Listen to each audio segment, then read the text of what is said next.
Hi, I'm Bill O'Reilly. Thanks for watching us tonight. Presidential leadership and the interrogation controversy, that is the subject of this evening's Talking Points memo, as you may know. We've been fair to President Obama. We don't demean or nitpick the man. In fact, we recently praised the president for saying that a witch hunt into the Bush administration's interrogation orders would be harmful to the country. That's absolutely correct. But now Mr. Obama may be backtracking and caving into uber liberals like Senator Patrick Leahy, who is hell-bent on a show trial for the Bush people, but is willing to give the CIA agents a pass.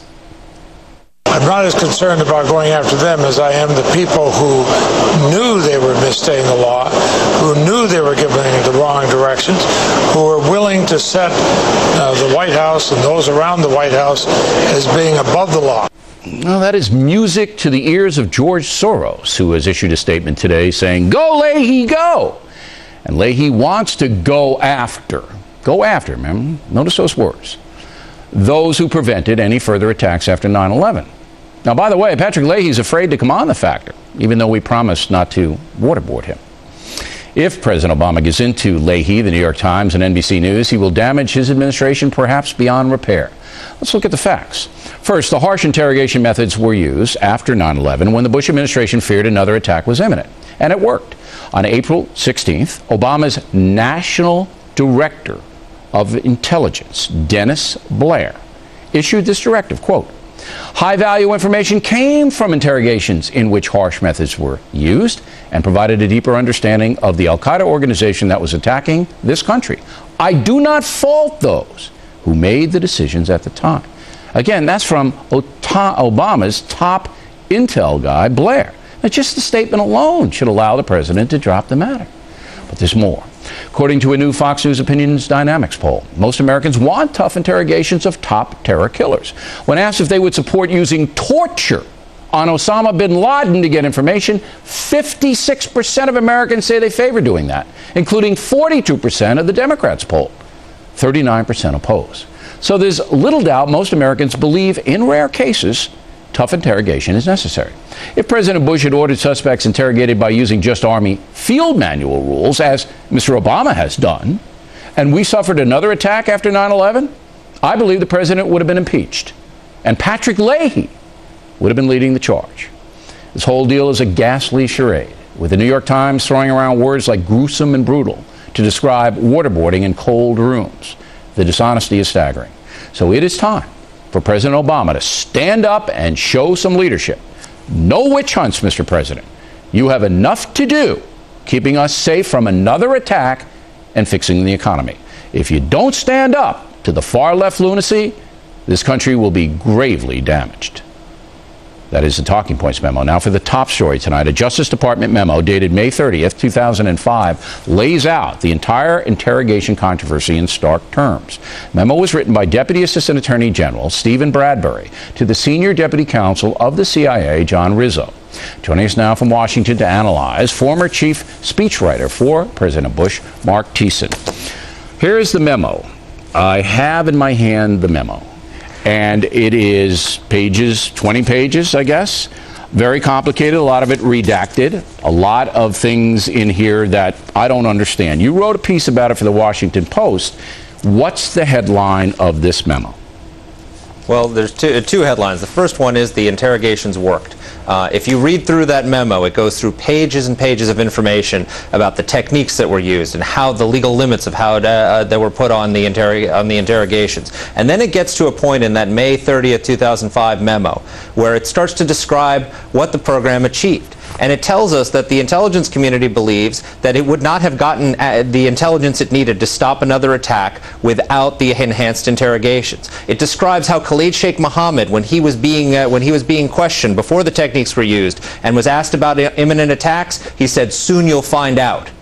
You know, he meant that we were going to find out when we had another hole in the ground like the one in New York. So he was defiant, Mohammed, and he said, "Look, you're going to get hit again." And then it was only after they couldn't break these guys. It was Bin al-Shib, Sheikh Mohammed, and al-Masri. Al-Masri. Okay. So they use these techniques, and Abu Zubaydah.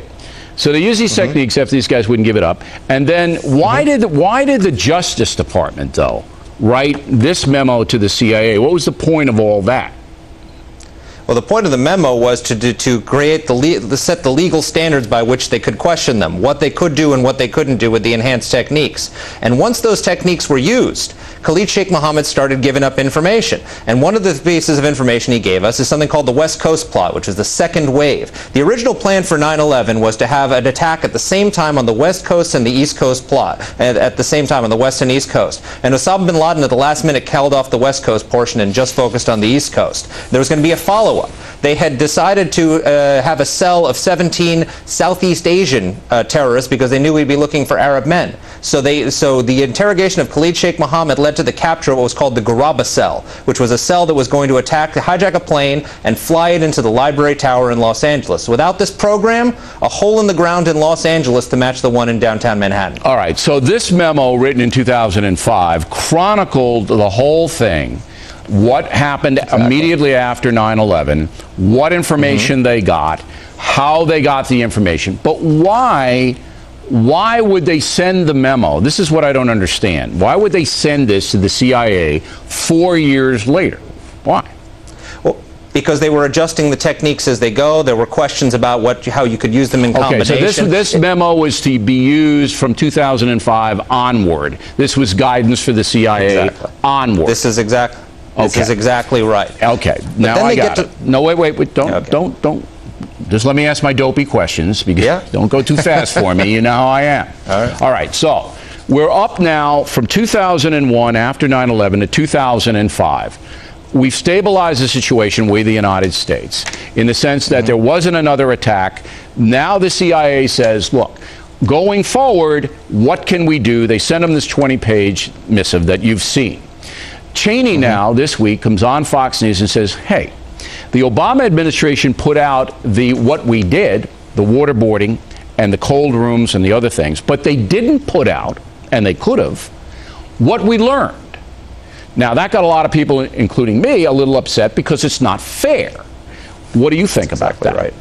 That's exactly right. Well, they described that Garaba cell that I told you about, and then when you turn the page in the memos that they have, where they're continuing to describe what was achieved, this is what shows up, completely blacked out. But what's behind this blacked out section is details of the attacks that were stopped. So the Obama administration gives up all the information, all the secrets as to how we question terrorists, sends them to the enemy in effect, so that they can train against those techniques and withhold information. But when the American people want to hear, well, these are rough techniques, what did they achieve? They black it out. And there are other things in there. There's reference something called an effectiveness memo. That wasn't released either, and so we need to get that information out as well. I agree. I think if we're going to have the debate, we should have fairness in it. Mr. Thiessen, thanks very much. Next on the rundown, the other side. Is America a better place if it does investigate the Bush administration? And later, Dennis Miller weighs in on the possible witch hunt, as well as the beauty queen gay marriage controversy. Upcoming.